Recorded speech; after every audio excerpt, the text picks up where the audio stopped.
Inilah satu-satunya food court yang menu dia banyak yang rare. Satu food court yang legend dekat Melaka ni, Dataran Mak Riau. Kat sini memang top.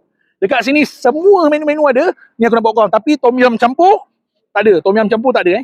Jom kita tengok apa menu ada. Kalau dah nama food court tu, yang datang mesti dengan keluarga nak cari makanan yang bagus, berkualiti dan kena dengan tekak. Food court Dataran Mak Riau dekat Bukit Baru Melaka ni, banyak betul pilihan makanan dengan menu-menu dia yang banyak ni. Kalau dah nama food court tu, biasanya budak-budak muda yang melepak kan, mat-mat motor macam tu. Tapi kat sini lain. Dari dulu lagi aku perhatikan banyak keluarga yang datang kat sini untuk menjamu selera. Dah pastilah menu-menu kat sini kena dengan tekak mak bapak, orang tua, anak-anak punya menu pun ada. Selain daripada orang luar yang datang makan kat food court ni, orang-orang tempatan, orang Melaka pun ramai yang repeat kat sini. Tentang kualiti, insyaAllah memang diorang jaga. Kalau tak, takkanlah selalu aku bawa family aku datang sini. Ini antara menu yang sempat aku rakam untuk tunjukkan korang. Kalau nak kena sate, kau boleh order sate penjara ni, order by set.